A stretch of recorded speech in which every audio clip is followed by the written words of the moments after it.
మీరు ప్రభువుని నమ్ముకున్నారు, మీరు దేవుని వెంబడిస్తూ ఉన్నారు, మీకు విశ్వాసం ఉంది. అయితే మీకు ఇచ్చిన కుమారులు, దేవుడు మీకు ఇచ్చిన కుమారులు, దేవుడు మీకు ఇచ్చిన కుమార్తెలు, వారు యెహోవాకు నాజీరు చేయబడిన వారు. లోకంలో వారిని విడిచిపెట్టబాకండి.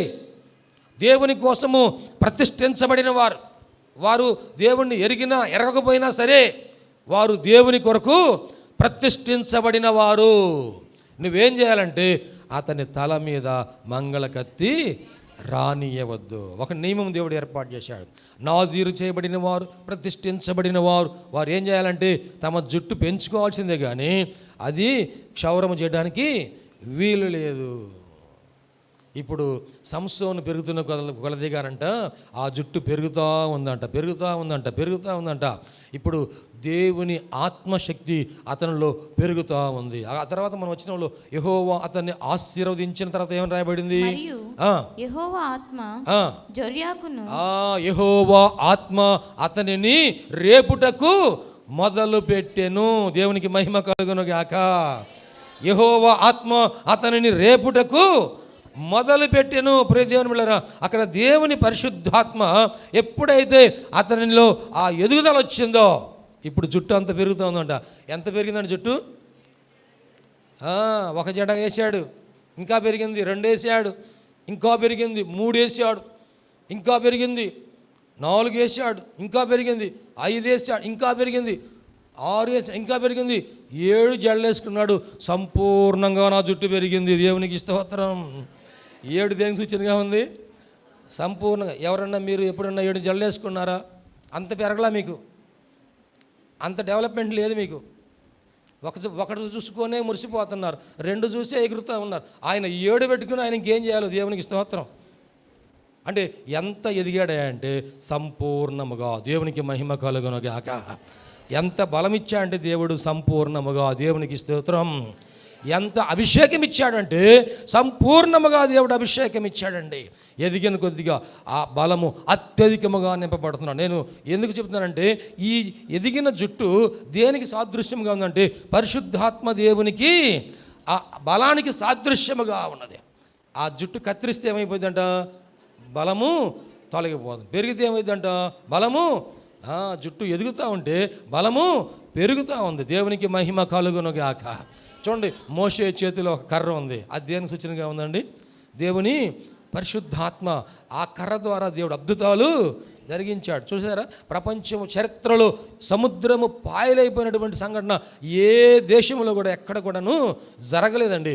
అది ఎక్కడ జరిగిందంటే ఇదిగో ఇశ్రాయేలు చరిత్రలో మాత్రమే దేవుడు జరిగించాడు. ఆ సముద్రం పాయలేదంటే చాలా అద్భుత కార్యము. అది ఎలా జరిగిందంటే ఇదిగో మోషే నీ చేతిలో ఉన్న ఈ కర్రని సముద్రం వైపు చూపించంతే. ఆ కర్రను చూపించగానే తూర్పు దిక్కు నుండి బలమైన గాలి వచ్చిందంట. ఆ గాలి ఎప్పుడైతే సముద్రంకి వచ్చిందో ఆ గాలి సముద్రాన్ని 2 పాయలుగా చేసి వేసింది.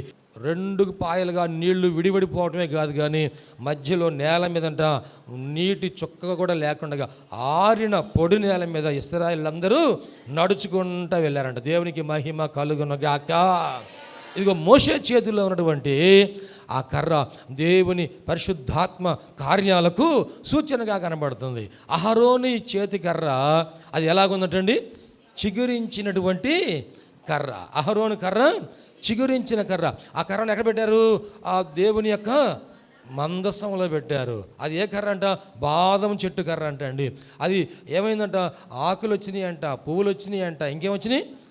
బాదం పండ్లు వచ్చినాయి అంట. బాదం పాలు బాగుంటాయి బాగా, మామూలుగా తాగరు కదా. బాదం పప్పు నానబెట్టుకొని కరోనా స్టార్ట్ అవడంతోనే రోజు నానబెట్టి పొద్దున్నే బాదం పప్పు, అబ్బో మామూలుగా కదా. బాదమ కాయలు వచ్చేసినాయి అంట, బాదమ ఫలాలు వచ్చినాయి అంట. దేవునికి మహిమ కలుగును గాక. చూడండి, అహరోను చేతికర్ర ఇక దేవుని ఆత్మ కార్యానికి సాదృశ్యంగా కనబడుతుంది. ఏలియా ధరించినటువంటి గొంగళి దుప్పటి అది దేవుని పరిశుద్ధాత్మకు సాదృశ్యముగా కనబడతా ఉంది. చూడండి, ఆ ఎదిగిన కొద్దిగా చిగురించిన అహరోను కర్ర రాత్రికి రాత్రే చిగురించిందంటే అండి. రాత్రికి రాత్రే ఆకులు వచ్చేసినాయి, పువ్వులు వచ్చేసినాయి, ఫలాలు వచ్చేసినాయి.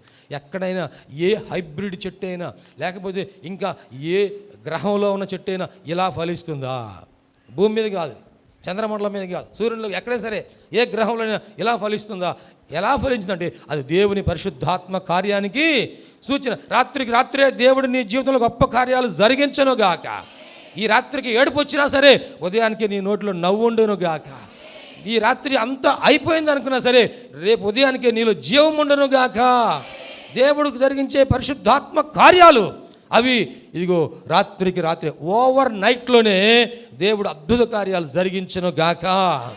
అహరోను ఆ కర్ర చిగురించినట్లుగా ఇదిగో ఏలియా భుజం మీద దుప్పటి ఉంది. ఆ దుప్పటి, ఆ గొంగళి, ఆయన ఆ పట్టణంలోకి వస్తుంటే, ఆయన గ్రామంలోకి వస్తుంటే ఇదిగో గొంగళి ధరించినటువంటి వ్యక్తి వస్తున్నాడు అంటే ఆ దైవజనుడు వస్తున్నాడు. ఏ ఊరికైనా దైవజనుడు వస్తుంటే ఆ ఊరిలో ఉన్నవారు అందరూ అనుకునేవారంట దైవజనుడు సమాధానంగానే వస్తున్నాడా, దైవజనుడు సమాధానంగానే వస్తున్నాడా అంటే మనలను ఆయన ఆశీర్వదించడానికి వస్తున్నాడా, హెచ్చరించడానికి వస్తున్నాడా? ఆశీర్వదించడానికి వస్తున్నాడా, హెచ్చరించడానికి వస్తున్నాడా? ప్రేమైన దేవుని బిడ్డలారా, దైవజనుడైన ఏలియా ఆ దుప్పటి ధరించి ఆయన వెళ్తున్నప్పుడు పరిశుద్ధాత్మ దేవుడు గొప్ప కార్యాలు ఆయన ద్వారా జరిగించాడు. ఆ దుప్పటి ఎలీషా మీదకి దిగి వచ్చింది. ఆ దుప్పటి పట్టుకొని ఎలీషా ఒంటరిగా నిలబడ్డాడు. అయ్యో నా తండ్రి నువ్వు వెళ్ళిపోయావు, నేను ఒంటరి అయిపోయానయ్యా, నేను ఒక్కడే ఉన్నాను అంటే అప్పుడు ఆ దుప్పటి పట్టుకొని ఆయనను ధైర్యం తెచ్చుకున్నాడు. ఎందుకంటే ఏలియా ద్వారా దేవుడు జరిగించిన అద్భుత కార్యాలు రెట్టింపు ఆ అభిషేకం నాకు ఇస్తా అన్నాడు కనుక ఇదిగో ఆ దుప్పటి నా మీద పడింది కనుక ఈ దుప్పటి, ఈ పరిశుద్ధాత్మ ద్వారా దేవుడు నా జీవితంలో కూడా నా ద్వారా అద్భుతాలు జరిగించెనుగాక. ఆ దుప్పటి తీసుకొని వెంటనే ఏం చేశాడండి, యొర్దాను నది మీద నీళ్ళ మీద కొట్టాడంట. ఎప్పుడైతే యొర్దాను నది నీళ్ళ మీద దుప్పటితో కొట్టాడో వెంటనే యొర్దాను నది ఏమైపోయిందండి, పాయలైపోయింది. ఇందాకేమో ఏలియా ఆ దుప్పటి తీసుకొని యొర్దాను నది ఎదుగు రాగానే ఆ దుప్పటి ఆ నీళ్ళ మీద కొట్టగానే పాయలైపోయింది. ఇప్పుడు ఇద్దరు కలిసి నడుచుకుంటూ వచ్చారు ఆరిన పొడి నేల మీద. ఇప్పుడు ఏలియా లేడు కానీ ఎలీషా ఒక్కడే ఉన్నాడు. ఈ దుప్పటి తీసుకొని ఆ నది నీళ్ళ మీద కొట్టగానే ఆరిన పొడి నేలగా మరలా మారిపోయింది. నడుచుకుంటా చక్కగా ఎలీషా సంతోషంగా వెళ్ళాడు. ఇది నా జీవితంలో మొట్టమొదటి అద్భుత కార్యం. దేవునికి మహిమ కలుగును గాక. ఇది నా జీవితంలో మొట్టమొదటి అద్భుత కార్యము. పరిశుద్ధాత్మ దేవుడు నాతో ఉన్నాడు. ఇదిగో దుప్పటి తీసుకొని ఈ పరిశుద్ధాత్మ ఎవరు సూచనగా ఉందండి? దుప్పటి పరిశుద్ధాత్మ దేవునికి సాదృశ్యముగా ఉంది. నువ్వు ఎదుగుతున్నావు కానీ నీతో కూడా పరిశుద్ధాత్మ దేవుడు ఉన్నాడా? నువ్వు ఎదుగుతున్నావు, ప్రార్థనలో ఎదుగుతున్నావు, విశ్వాసంలో ఎదుగుతున్నావు, వాక్యంలో ఎదుగుతున్నావు, అన్ని అనుభవాలు బాగానే ఉన్నాయి. కానీ పరిశుద్ధాత్మలో నీవు బలం పొందుతున్నావా? చూడండి అపోస్తల కార్యములు 10వ అధ్యాయములు 9వ వచనం చూడండి దయచేసి. మరునాడు వారు ప్రయాణమైపోయి పట్టణంకు సమీపించినప్పుడు పగలు ఇంచుమించు 12 గంటలకు పేతురు ప్రార్థన చేయుటకు మిద్దె మీదకి ఎక్కెను. అతడు మిక్కిలి ఆకలిగొని భోజనము చేయగోరెను. ఇంటి వారు సిద్ధము చేయుచుండగా అతడు పరవశుడై ఆకాశము తెరవబడుటయు 4 చెంగులు పట్టి దింపబడిన పెద్ద దుప్పటి వంటి ఒక విధమైన పాత్ర భూమి మీదకి దిగివచ్చుటయు చూచెను. భూమి మీదకి దిగివచ్చుటయు చూచెను. ఇక్కడ ఏం కనబడుతుందంటండి పేతురు గారికి? ఒక పెద్ద దుప్పటి కనబడుతుందంట. 4 చెంగులు పట్టుకున్నటువంటి పెద్ద దుప్పటి కనబడతా ఉంది. అటువంటి దుప్పటి ఆయన ఎప్పుడు చూసి ఉండలేదేమో.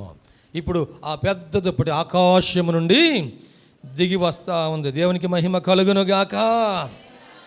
ఇప్పుడు పేతురు గారు మధ్యాహ్నం 12 గంటలైంది, బాగా ఆకలి అవుతూ ఉంది. ఇంట్లో ఉన్న ఏమంటున్నారు వాళ్ళు, అయ్యా మీకు ఆహారము సిద్ధం చేస్తున్నాం, పాస్టర్ గారు వస్తున్నారు కాబట్టి ఆల్ వెరైటీస్ చేయాలి.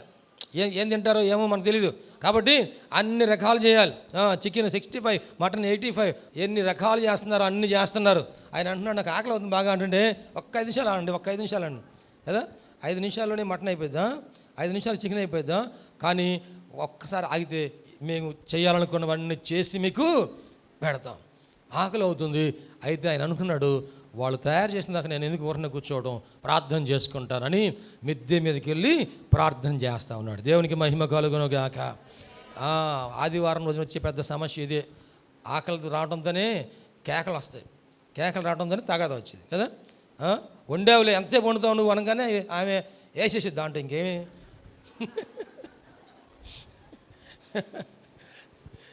ఏమండి, ఆ మాట అనుకోండి, కాసేపు ప్రార్థన చేసుకుంటే, అమ్మ నాకు ఆకలి అవుతుంది, ఈలోగా నేను ప్రార్థన చేసుకుంటాను, నువ్వు తయారు చేయి అంటే ఆమె కూడాను ఓహో ఆకలి అవుతుందంట అందుకని ఆమె ఏం చేసేది, త్వరగా పని చేసేసింది. ఇక్కడ ప్రార్థన చేసుకుంటా ఉంటే దేవుడు దర్శనం ఇస్తున్నాడంట. దేవునికి మహిమ కలుగును గాక. ఆ దర్శనంలో ఏం కనపడుతున్నాయంటే పెద్ద దుప్పటి కనపడుతూ ఉందంట. దేవునికి మహిమ. హల్లెలూయా, హల్లెలూయా. నేను 86వ సంవత్సరంలో ప్రభువుని నమ్ముకున్నానండి. 86వ సంవత్సరం తర్వాత నేను దేవుని సంగతి ప్రార్థన చేస్తూ ఉంటే నాకు దేవుడు ఏమి దర్శనాలు చూపిస్తున్నాడంటే, నేను పొలానికి నీళ్లు పెడుతున్నట్టుగా దేవుడు చూపిస్తున్నాడు. నీళ్లు పెడుతున్నట్టుగా దేవుడు చూపిస్తుంటే ఆ నీళ్ళు ఎలాగున్నాయంటే స్వచ్ఛమైన తెల్లని నీళ్ళండి. మినరల్ వాటర్ కంటే కూడా చాలా స్వచ్ఛమైన తెల్లని నీళ్లు నేను పొలానికి నీళ్లు పెడుతున్నట్టుగా దేవుడు చూపిస్తున్నాడు. నేను వల వేసి చేపలు పడుతున్నట్టుగా దేవుడు నాకు చూపిస్తూ ఉన్నాడు. ఇదేంది, నేను నీళ్లు పెట్టడం ఏంది, నేను చేపలు పట్టడం ఏంది, నాకు అర్థం కాక నేను పాస్టర్ గారి దగ్గరికి వెళ్ళి, పాస్టర్ గారండి నాకు ఇట్లాగా కల వచ్చిందండి, రాత్రి నాకు ఇలాగన కల వచ్చింది. ఏం కల వచ్చింది, నేను చేపలు పడుతున్నట్టుగా. అసలు ఎప్పుడు నేను సముద్రం చూడలేదు, ఎప్పుడు నేను పడవలో వెళ్ళలేదు, ఎప్పుడు నేను వలగడను పట్టుకోలేదు, నాకు అసలు తెలియదు. చేపల కూర ఎక్కువ తినను, మరి నేను చేపలు పడుతున్నాను, అవి ఆ ముళ్ళు గుచ్చుకుంటే నాకు ఇబ్బందిగా ఉండదు, నేను చేపలు పడుతున్నాను ఏందయ్యా అంటే ఆయన అంటున్నాడు, ఈ చేపలు కాదయ్యా, దేవుడు నిన్ను మనుషులను పట్టే జాలరిగా మార్చబోతున్నాడు. దేవునికి మహిమ కలుగును గాక. నేను పొలానికి నీళ్లు పెడుతున్నాను, నీళ్లు చాలా స్వచ్ఛమైన నీళ్ళు వస్తున్నాయి. ఆ నీళ్లు నేను పొలంలో ప్రవహింపజేసినట్టు కాలువలు చేస్తున్నాను, నీళ్ళు వెళ్తూ ఉన్నాయండి. నువ్వు గొప్ప పంట పండించబోతా ఉన్నావు. దేవునికి మహిమ కలుగును గాక. చూడండి, దేవుడు మనతో మాట్లాడతాడు. ఎప్పుడైతే మనం ప్రార్థన చేస్తామో ఆయన దర్శనమిస్తాడు, ఆయన మనకు స్వప్నం ద్వారా మాట్లాడతాడు, ఆయన మనకి వాగ్దానం ఇస్తాడు. ఆ దేవదూత దిగి వచ్చి అమ్మా మాట్లాడుతూ ఉన్నారు. దేవునికి మహిమ కలుగును గాక. ఈ ఉపవాస ప్రార్థనలో ఈరోజు ఎన్ని రోజు అండి, 14వ రోజు. అపోస్తలుడైన పౌలు గారు ఇంచుమించు 276 మందితో కలిసి ఓడలో ప్రయాణం చేస్తూ ఉన్నారంట. ఎటువంటి ఓడ ప్రయాణం అంటే భయంకరమైన ప్రయాణం. తుఫాను ఆవరించింది సముద్రం అంతా కూడా, చిమ్మ చీకటులు, కారు మబ్బులు, పగలు సూర్యుడు కానీ రాత్రి చంద్రుడు కానీ నక్షత్రాలు కానీ ఏమీ కనపట్టలేదు. తుఫాన్లో ఓడ కొట్టుకుపోతున్నట్టుగా ఉంది. అసలు మనం ఏమైపోతామో అర్థం కాని పరిస్థితిలో ఉన్నారు. 276 మంది కూడాను నిద్రాహారాలు మానుకున్నారు. ఆ లోపల ఎవరు తినకుండా ఒక రోజు అయిపోయింది, 2 రోజులు అయిపోయింది, అయినా ఏమీ కనపడటం లేదు.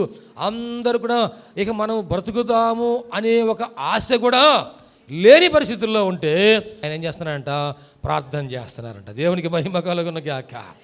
మనకున్నటువంటి దేవుడు ఇచ్చినటువంటి ఒక శుభప్రదమైన నిరీక్షణ ఏంటంటే, ఎటువంటి పరిస్థితుల్లోనైనా సరే మనము నమ్మిన దేవునికి మనం ప్రార్థన చేస్తూ ఉంటాం. దేవునికి స్తోత్రం.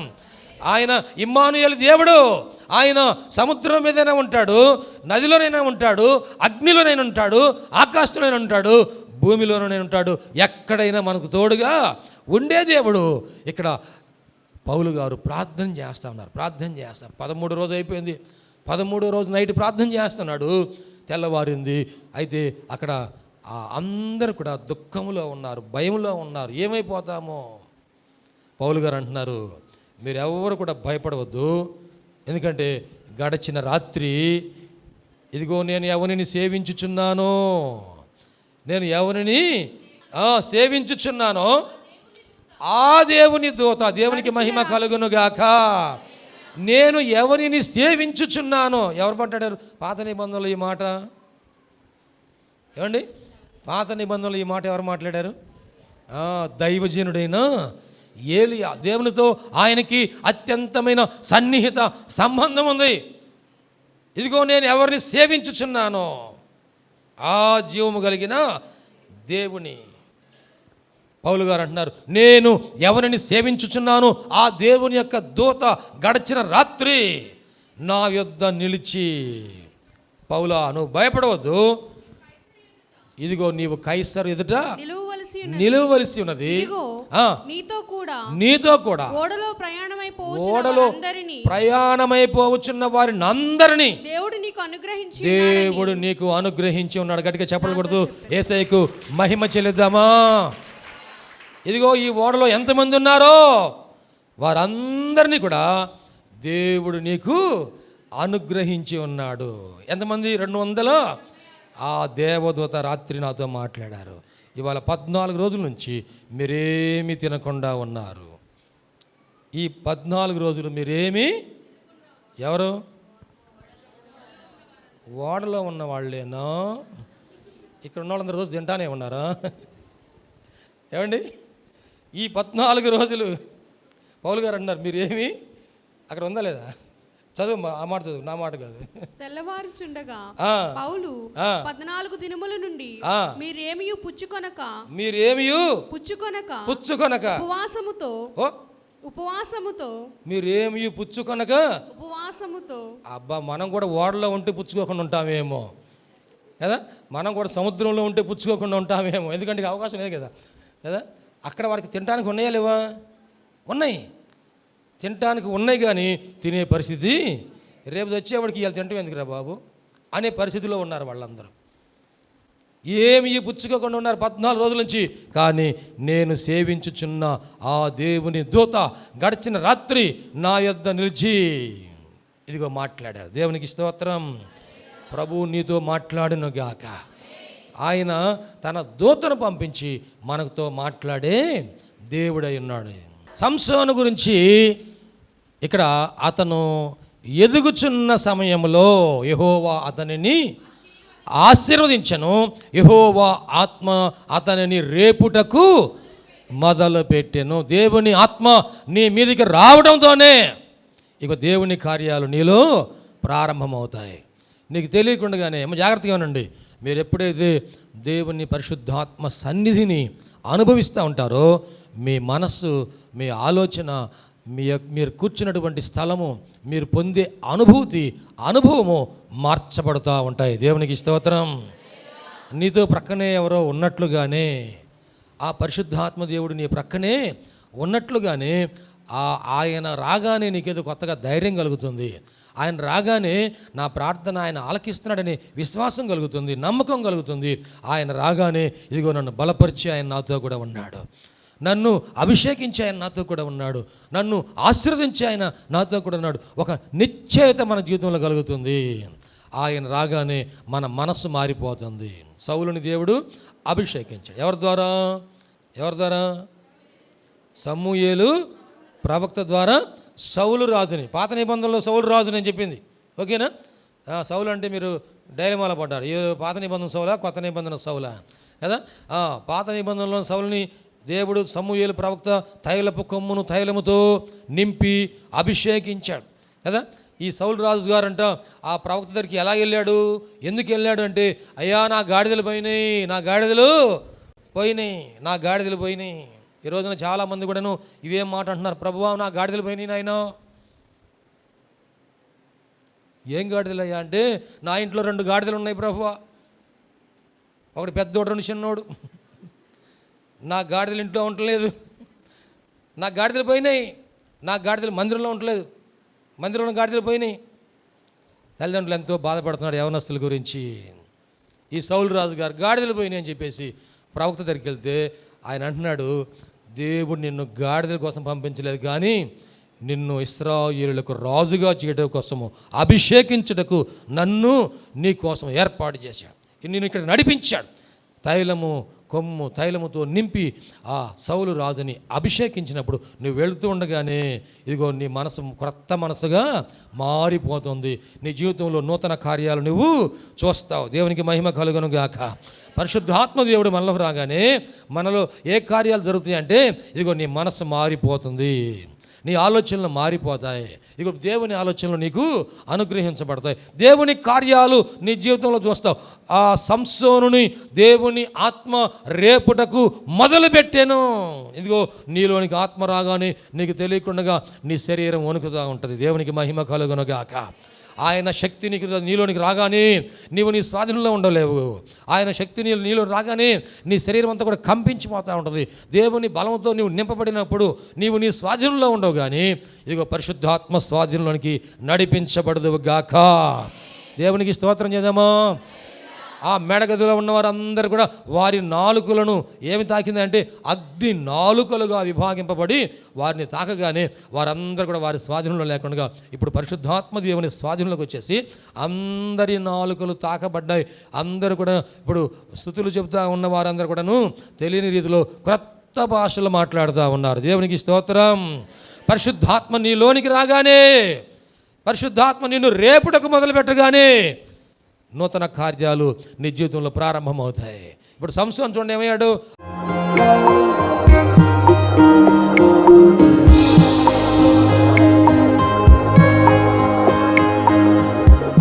ప్రభునందు ప్రియ దేవుని బిడ్డలారా, ఎంతవరకు దేవుని వాక్యం విన్నందులకు ప్రభునా ఉన్న వందనాలు తెలియజేస్తున్నాం. మనం అందరం ప్రార్థనలో ఏకీపిద్దాం. తలలు వంచి కనులు మూసుకొని ప్రార్థనలో ఏకీపిద్దామండి. ప్రార్థించుకుందాం. మహోన్నతుడైన దేవ, పరిశుద్ధుడైన మా ప్రభువా, నీ పరిశుద్ధమైన పాదములకు వందనాలు. ఇదిగో నాయన, ఈ వాక్యము ద్వారా మాతో మీరు మాట్లాడినందుకు వందనాలు ప్రభా. అవును, నువ్వు సజీవుడైన దేవుడు అయ్యా, మాట్లాడే దేవుడవు ప్రభా. ఈ వాక్యం మా హృదయంలో పదిలిపరుచుకుంటూ సహాయం చేయండి. సంపూర్ణమైన మారు మనసు మాకు దయచేయండి. పాప క్షమాపణ అనుభవం మాకు దయచేయండి. రక్షణ ఆనందం మాకు దయచేయండి ప్రభువా. ఈ అనారోగ్యములు, బలహీనతలు, సమస్యలు, శోధనలు, సైతాను ఆటంకాలు అన్నీ కూడా యేసుక్రీస్తు నామములో తొలగించండి నాయన. పరిశుద్ధాత్మ దేవ, మీ కార్యం జరిగించండి అయ్యా. మీరు మాకు తోడుగా ఉండి దీవించండి. మమ్మల్ని, మా కుటుంబం జ్ఞాపకం చేసుకోండి. మా బిడ్డలు మీరు ఆశీర్వదించండి ప్రభువా. మా కుటుంబంలో రక్షణ ఆనందం సంపూర్ణంగా దయచేయండి. ఎటువంటి అవసరాలని మీకు తెలుసునైనా ప్రతి అవసరతలో కూడా మాకు సహాయం దయచేయండి. అన్ని విషయాలు కూడా మీరు దీవించండి. ఈ టీవీ ప్రోగ్రాం చూసిన ప్రతి ఒక్కరిని పేరు వరుసన మీరు దీవించి రక్షించి మీరు అక్కడ కొరకు సిద్ధపరచండి. మంచి భవిష్యత్తును వారికి దయచేసి మీ కృపలో మీరు వర్ధలు చేయమని నీకే సమర్పణ చేసుకుంటూ యేసయ్య పరిశుద్ధ నామములో స్తుతించి ప్రార్థించి వేడుకుంటున్నాము తండ్రి. ఆమెన్. తండ్రి, కుమార, పరిశుద్ధాత్మ త్రియేక దేవుని దీవెన తోడుగా నడిపించను గాక. Amen, amen, amen. మీ అందరికీ ప్రభునామన వందనాలు. దేవుడు మిమ్మల్ని దీవించను గాక. ఆమెన్. ప్రభునందు ప్రియమైన సహోదరి సహోదరులందరికీ షకీనా ప్రార్థనా మందిరం తరపున హృదయపూర్వక వందనాలు తెలియజేస్తున్నాం. దేవుని కృప వలన 2012వ సంవత్సరంలో 350 గజముల స్థలంలో ఈ మందిరం నిర్మించుకోవడానికి ప్రభు కృపించారు. 2016వ సంవత్సరంలో నూతన స్థలం 180 గజముల స్థలం తీసుకోవడానికి ప్రభు సహాయం చేశారు. ఈ సమయంలో ఈ స్థలం అంతట్లో కూడాను మందిరం నిర్మించుకోవడానికి ప్రభు ఏర్పాటు చేసి ఉన్నారు కనుక ఈ మందిర నిర్మాణం, పాత మందిరం తీసివేసి నూతన మందిర నిర్మాణం కార్యక్రమం ప్రారంభించబడిందని, దయచేసి ఈ మందిర నిర్మాణం కొరకు మీరు అందరూ ప్రార్థన చేయాలని, ప్రేరేపించబడిన వారందరూ కూడాను ఈ మందిర నిర్మాణంలో 106 అడుగుల పొడవు 45 అడుగుల వెడల్పు కలిగిన ఈ స్థలం అంతట్లో మందిర నిర్మాణం స్లాబ్ వేయటం జరుగుతుంది కనుక దయచేసి ప్రేరేపించబడిన వారందరూ కూడా మీ ఆర్థిక సహాయ సహకారాలు అందించి ప్రార్థించి మీరు దీవించబడాలని ప్రభునామన మనవి చేస్తున్నాం. ఈ స్క్రీన్ మీద చూపించబడుతున్న నంబర్కు మీరు ఫోన్పే కానీ, గూగుల్ పే కానీ, లేక మా అకౌంట్ నెంబర్కి మీరు కానుక పంపించి సహాయం చేయాల్సిందిగా కోరుతున్నాం. లేక మీరు ప్రత్యక్షంగా వచ్చి ఈ మందిర నిర్మాణ కార్యక్రమాన్ని చూసి మీరు కానుక అందించి దీవించబడాలని ప్రభునామన మనవి చేస్తాం. ప్రభు మనందరికీ తోడుగా ఉండి ఆశీర్వదించును గాక.